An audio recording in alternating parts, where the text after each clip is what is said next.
Pozita dhe opozita në Kosovë po vazhdojnë të mbajnë pozicionet e njëjta krejtësisht kundërta me njëra tjetrën. Vetëvendosje AK dhe Nisma fillimisht përdorën kundër pushtetit vezët, pastaj përdorën edhe gazin lotësjelës, e në seancën e fundit përdorën edhe sprejin. Kanë mbajtur disa protesta të vogla, ndërka që kanë paralajmëruar tubimin e madh me 28 nëntor. Për të diskutuar për këto tema dhe të tjera, në Ekspres e kemi të ftuar deputetin e AK-s zotin Pal Lekaj. Mirë se erdhe në Ekspres. Mirë se vërteta. Ishte një nismë e Blerim Kuqit, sekretarit përgjithshëm të AK-s dhe ministrit Arban Abrashi, ata u takuan dhe u dhanë disa sinjale se mund të ketë një marrëveshje mes pozitës e opozitës. Ka lëvizur diçka në këtë drejtim? Sa i përket dialogut mes pozitës dhe opozitës, ne si opozit kemi shpreh shpeshherë qëndrimin tonë që nuk ka dialog pa tërheqje të dy marrëveshje me demarkacionin dhe për asociacionin me shumicë serbe. Prandaj në këtë drejtim nuk ka lëvizur dhe nuk do të lëviz, sepse opozita është e qëndrueshëm në kërkesat e tyre, sepse mendojmë që marrëveshja 25 gushtit i ka pruar dëm të madh Kosovës, apo mund të themi. Pavarësisht kësaj, Kryesia e Kuvendit sot vendosi që seanca e radhës të mbahet përsëri të hënën 3 ditë mas protestave të juaja. Do të përdorni përsëri atë gaz lotësjelës? Po, me siguri që vendimet e opozitës janë të njohura, ne nuk do të lejojmë zhvillim të seancës pa tërheqjen e këtyre dy marrëveshjeve dhe do të përdorim çdo mjet demokratik për të ndaluar seancën. Nëse mendoni se kjo ndodh, shkakun mund ta kërkoni të qeveria Kosovës, sepse rrënjët i ka marrëveshjet e 25 gushtit dhe anashkalimi apo injorimi total i kuvendit parlamentit të Kosovës. Po interesant me ditë në seancën e radhës, a do dëgjoni sprej, a do dëgjoni vezë, a do dëgjoni gaz lotësjelës? Për veprimet do të informoni me kohë dhe mirë po ne jemi të gatshëm, e kam thonë dhe prapë po e citoj, si opozit që t'jemi qëndrueshëm pa marrë parasysh veprimet apo përndjekjen e deputetëve, siç është rasti edhe i Donikës para burgimi i saj me 30 ditë, jemi të vendosur dhe mund ta burgosin tërë opozitën, tërë deputetët, gjithë aktivistët, por ne jemi në kauzën e drejtë që quhet Kosovë dhe nuk do të lejojmë me asnjë mënyrë dhe pa marrë parasysh çfarë sfida na del përpara që mos coptohet Kosova. Apo e mbroni ligjshmërinë Kosovë? Jo. Pe mbrojmë ligjshmërinë dhe nëse mendoni që vetëm ajo që opozita i ka fajet për veprimet. Po më intereson kjo pyetja për ligjshmërinë për shkak se gazi lotësjelës edhe spreji përdoret prej policisë. A është ky veprim i lehtëshëm? Sa herë ne jemi të përgatitur për të marrë sanksionet tona, sepse e bëjmë për atë që ta mbrojmë territorin e Kosovës, ta mbrojmë funksionimin e shtetit Kosovës dhe për herë të parë Kosova t'jetë vetvetja. Prandaj në këto veprime jemi të vetëdijshëm, janë një veprim, jo i pranueshëm, jo populist. Dhe ne nuk kemi llogaritur që çfarë sanksione do të merr deputeti, por janë veprime për të tërhequr vëmendjen që kjo qeveri i ka shkaktuar dëmë Kosovës. Prandaj në këtë drejtim, ju lutem të na kuptoni drejt dhe mirë, po e tham që do të veprojmë më tutje, sepse e dim që vendi është në rrezik. Mirë, po edhe ambasadat e huaja, përfshirë ambasadën amerikane, vendet e Queentit, dolën kundër veprimit të opozitës, thanë se opozita po përdor dhunë. Asnjë betejë në fillim nuk është e pranueshme, apo veprimet që mund të jenë jo të pranueshme për qytetarën dhe për ndërkombëtarët, por nëse kauza është në anën tonë drejt, ne fort nuk llogarisim në ata që menjëherët na durtrokasin, mirë po më vonë do ta shihni edhe vetë që edhe ndërkombëtarët do të kenë një mendim pozitiv, do të ndryshojnë qasin e sidomos qytetarët më tani kanë kuptuar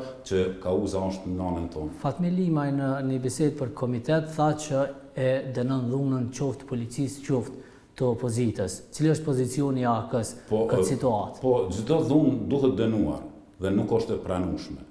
Por nëse e krahason dhunën që ne e shkaktojmë në parlamentin e Kosovës apo në rrugë, me atë që gjeneratat e ardhshme do të vuajnë fëmijët tonë do të vuan për mos një veprim të opozitës apo deputetëve që jemi të ftuar me Kushtetutën e Republikës Kosovës ta mbrojmë vendin, mos ta coptojmë vendin dhe nuk ka të drejtë askush fal dikujt tokë apo pronën e Kosovës apo ta copton Kosovën dhe ta bajnë federalizimin e Kosovës, prandaj çdo veprim ndoshta është i dhunshëm dhe në shiqim parë kështu duket, por nëse i pështojmë gjeneratat ashme, mendoj që nuk ka fort rëndësi sa është ky veprim i dhunshëm. Shumë kush veprimet e juja të opozitës pra i kam pa dhe si akmarin ndaj Isa Mustafës, i cili e braktisi Vlanin dhe kaloi në koalicion me PDK-n rrjedhimisht, po e lidhin këtan me ambicien e opozitës për ta marrë pushtetin. E dëgjojmë vazhdimisht zotin Thaçi kur thotë që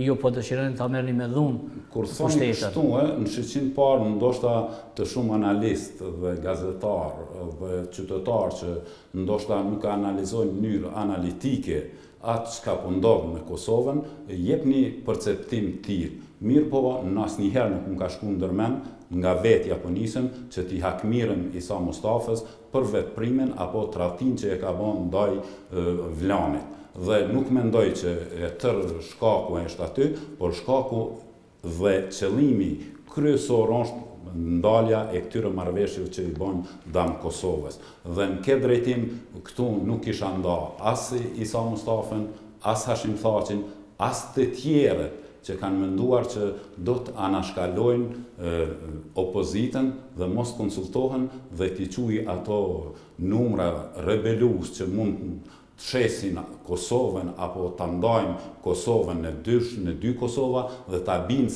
Serbinë brenda Kosovës, atëherë pse kemi dhënë 2800 viktima? Pse ka ndodhur lufta? Sikur mos kishte sakrifikuar Adem Jashari, ndoshta e një kishte marrë citata. Prandaj në këtë drejtim. Për shembull, ambasadorja e Gjermanisë në Kosovë e ndëlidhi komplet këto veprime të opozitës me pengesën për ta bllokuar gjykatën speciale. Ju e dini që zoti po nisna nga ka rrezik për gjykatë speciale që do t'i merr disa prej njerëzve kryesorë të partive përfshirë edhe ato në pushtet. Po jem shumë korrekt me juve dhe me këtë pyetje. Asnjë njeri nuk dominon kjo, sepse kanë dëshmuar që kur është vendi në pyetje, komandantët, ushtarët e ushtrisë lirimtare e kanë dëshmuar që mund sakrifikojnë për vendin. Nuk ka diçka më shenjtë kur zoti Haradinaj në cilësinë e kryeministrit ka shkuar në Hagë, o ballafacuar dhe ka dalë i pafajshëm. Prandaj në këtë drejtim as që i shkon kujt ndërmend, por e kemi një kauzë që quhet Kosovë, por mos ndarjen apo mos coptimin e Kosovës, dhe kjo është krejt ajo që pe e ban opozita dhe fare nuk është gjykata speciale. Ju e dini që e kemi kundërshtuar dhe pas 7 ditëve, 10 ditëve, deputetëve jau kanë marrë autonominë e tyre me presionin e njerëzve që më të vërtet dojnë për të shkatruar vendin. Dhe ne njëherë për gjithmonë duhet t'i themi edhe partnerëve tanë ndërkombëtar, edhe miqve tanë ndërkombëtar, që Kosova nuk është pazar për të bërë balance në Ballkan. Prandaj Kosova është bërë shtet dhe në këtë bashkë me faktorin ndërkombëtar dhe presim prej faktorit ndërkombëtar që të na kuptojë drejt dhe mirë. Pse u përcaktu të mbani protestën me 28 nëntor? Kryetari i Kuvendit sot tha që opozita po tregon pa fuqi me caktimin e protestës në një ditë feste. Nuk qëndron ky fakt, mendoj që është ditë simbolike e flamurit kombëtar dhe ai që nuk e ka ndërmend për të kundërshtuar këto dy marrëveshje mund të festoj kudo dhe shifet që edhe opozita mjaft po mirret me protestën, manifestimin gjithë popullor, që quhet qytetari, që ka me shpreh pak kënaqësinë, mund ditën simbolike, ditën e flamurit, dhe prandaj kjo nuk është e dhunshme, nuk do të ketë dhunë dhe mendoj që do t'i përgjigjen dhe do t'jetë protesta më e madhe që ka ndodhur ndonjëherë në Kosovë. A të merrni me vete edhe gaz lëcjellës edhe sprej nga se ballafaqoni me policinë e Kosovës? Besoni që shpesh në rrethin ku jetoj, edhe ku kom një rreth bukur gjon, komunikimit, mendoj që çdo herë e kanë shëndruar në shaka, mos ke vezë, mos ke sprej, mos ke ketë, mirë po e kanë kuptuar drejt dhe mirë që kauza është nonën tonë dhe do t'i përgjigjen ftesës së opozitës. Kur jemi të ajo që kanë menduar që ne nuk kemi mbështetje të qytetarëve, asnjëherë opozita nuk ka thirrë protest, por kanë qenë një revolt ad hoc e qytetarëve për shprehur vullnetin e tyre për të kundërshtuar. Po a do të merrni këto mjete që keni përdorur për shkak se është komentuar shumë një veprim i juaj kur keni hedhur me vezë kryeministin, ndërkohë pamjet tregojnë që e keni fshehur edhe dorën. Unë po e tham nuk është me modesti, kam qenë mjek i ushtrisë lirimtare të Kosovës. Asnjëherë nuk e kam lëshuar Kosovën, kam qenë shumë procese dhe në këtë drejtim pse mshehet dorën nuk e kam mshehet dorën, por nuk e kam natyrën, më besoni që më ka shumë vështirë me gjujt me vezë. Kush ka detyruar me gjujt? Vetvetja. Për unë e thash për veprimet me gaz lëcjelës.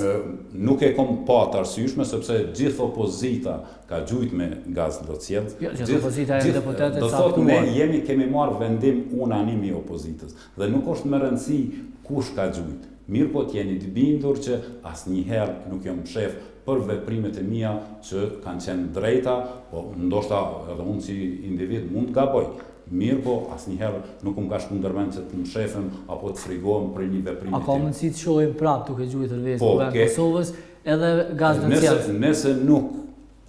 Nëse vazhdohet me kokëforci dhe me gjithë qëndrimet që po qëndron në turpin e qeverisë, unë do gjuaj edhe vezë, edhe gaz, edhe mjete tjera. Sa po e keni vështirë të koordinoni punët me lëvizjen vetëvendosje, si keni pas bashkë punë të mirë, kur jeni kanë jo të dy palë në opozitë? Më besoni që unë kom menduar që shumë vështirë kemi pas koordinimin. Në kohën kur ishit bashkë në opozitë, Dardan Molliçaj për shembull ju thoshte juve se jeni kriminal, harazmbledhës, reketues. Ajo që ka dominuar jo vetëm të Dardani, por për të gjithë një perceptim, apo mund të themi ata që kanë darë si aleancë na shkatrojnë. S'ju shohin më kështu ata? Nuk na shohin sepse ju dihet se zoti Haradinaj 8 vite ka qenë i burgosur në Hagë. Dhe ta quajsh një njeri që ka dhënë gjithçka për këtë Kosovë, që ka bën haraq, pa kanë fare në Kosovë, është nonsens. Dhe prandaj në këtë drejtim mendoj që e kanë pa seriozitetin dhe autoritetin e zotit Haradinaj, janë munduar që ta zbehin këtë autoritet, mirë po tani mendoj që edhe opozita, edhe vetëvendosja, edhe çdo lider, edhe çdo qytetar e ka pa që zoti Haradinaj për kauzën kombëtare është në vijen çfarë duhet me konë dhe çfarë të takon një lider. Sepse e kemi pasur një deklaratë të zotit Kurti ku thoshte se juve ju krahasonte ju vendosni në ligën e dytë të hajnave. Qyre, nuk ka ligë të parë edhe dy të hajnat, o je hajnë o s'je hajnë. Prandaj në këtë drejtim mendoj që edhe zoti Kurti, edhe gjithë ata që kanë menduar, sepse derisa nuk bisedojsh me njerin dhe nuk e nje në gjenezë, në organizimin e një partije, mund të kesh një perceptim negativ. Tani, për çdo ditë bashkëpunimi, po ndikon që më të vërtet të jemi në qëndrime të përbashkëta dhe të jemi unik sa i përket opozitës. Rrjedhimisht po i vjen që vetëvendosja ka reflektuar. Ka reflektuar pozitivisht dhe mendoj që kështu do të ndodhë. Qysh e shihni e përmenda Dardan Molliçaj nuk komentuaj ai veprimi i tij kur e nxorri një zyrtar të një institucioni dhe e largoi mase ju demolua vetura. Qysh e keni pa ju këtë gjest? Po e tham atë në prizmen e një humanisti apo profesionit tim. Turma nuk sjell mjete sepse mund del prej kontrollit dhe mund mos të kontrollohet. Duke e parë këtë veprim të turmës për shkatruar një automjet dhe kur e ka pa personin mrenda, Dardan Molliçi ka bën një veprim shumë matur që ka rrezikuar ndoshta edhe veten për ta tërhequr për mos më e lënduar. Ma mirë le të prishet një makinë se sa një jetë apo një qytetar. Prandaj nuk krahasohet mjetet materiale me jetën e njerëzve. Kjo është shqiptime që me shfaqsua ato për një veprimi që unë komentu në forma të ndryshme, për shkak se me nxjerr një person civil, besoj ju e kuptoni konotacionin e saj. Jo, mirë po, ky veprim ka qenë i matur i Dardan Mulliqe dhe mu për këtë e ka bo. Sepse kom biseduar me të dhe e njoh, nuk besoj që ndonjë sepse si kur të kishte nxjerr me dhunë, kishte bon veprime tjera qytetarët, e kishin lënduar, mirë po e ka mbrojt qytetarin për shkatruar një makinë. Elah Ibrahimaj që ja heqi atë maskën policit, qysh ju do kjo? Vetëm të diskutojmë. A është vendi për njësi speciale në kuvend? A është vendi ku askun bot njësia speciale pas asaj që ju e dini kordonin që e kanë krijuar mrenda? Askush nuk i ka fyer policë. Dhe kanë pas një sjellje shumë të mirë. Po e thamë dhe jashtë me civil, ne nuk kemi ditë, kemi menduar që janë civil ata njerëz kur kanë dashur me kidnapuar.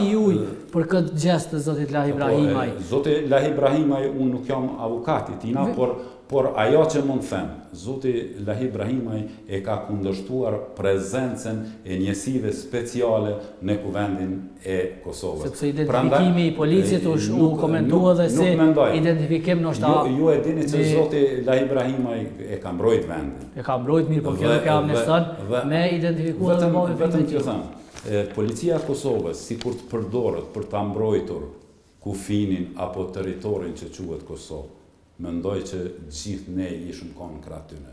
Por po përdoret nga dy subjektet, LDK dhe PDK, që ta mbroj zajednicën. Prandaj këta djemë janë për të na siguruar jetën neve, e jo për të na shkatruar Kosovën. Nuk kanë vaj, këta janë njerëz dhe unë i çmoj gjithë ata njerëz uniform që quhet policia e Kosovës, sepse janë vëllezërit tanë.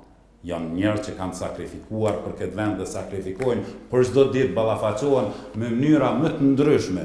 Mirë po, nuk e kanë vendin për ta mbrojtur zajednicën. Dënika Kadaj, Pujupi, deputete, shefi e grupit parlamentar të AK-s u arrestua, bashkë me protestues është arrestua dhe djali ju. Cilat janë informacionet tuaja lidhur me këto dy raste, po përmendi edhe djalin e juaj edhe Dënikën. Sa i përket djalit tim nuk jam marrë, më besoni sepse ai e ka moshën dhe është i vetëdijshëm për veprimet e veta dhe po e tham gjyqësia do të vendosë, i ka 30 ditë, sikur edhe djemë tjerë. Fare më besoni nuk jam interesuar për të. Dhe sa i përket Donika Kadaj Bajupën, nëse përndjeket një deputete dhe një veprim që nuk ka ndodhur dhe nuk e kom vrejt kur një jetën time që demolohet shtëpia, apo shkohen aq forca policore të njësisë speciale për të marrë një deputet për të thyer dyrë. Pavarësisht aty në forcave nuk i gjetën disa tjerë. Dhe mendoj që pa marrë parasysh çdo deputet, kur t'i vije koha, nëse këta i tërheqin marrëveshjet, çdo njeri prej nesh do të lajmërohet vullnetarisht nëse kemi ndonjë ftesë, por jo për ta mbrojtur zajednicën dhe nuk do t'i përgjigjem asnjë institucioni derisa këta nuk i tërheqin marrëveshje. Pyetja e fundit, a mundem nesër me pa AK-n bashkë juve që po e hedhni gazlotësjellës veprime të tilla edhe pa tërheqjen e këtyre marrëveshjeve bashkë në një udhëheqje, bashkë në qeveri, ti harroni këto veprime dhe të qeverisni bashkë si me zotin Thaçi, si me zotin Mustafa. Por ne është më rëndësi që këto dy marrëveshje ta anulohen. Edhe pa marrëveshjen, me këto marrëveshje në fuqi, juve bashkë. Jo, nuk kem, unë e tham para qytetarëve dhe unë nuk do të jem pjesë e aleancës nëse ndodh kjo. Faleminderit shumë.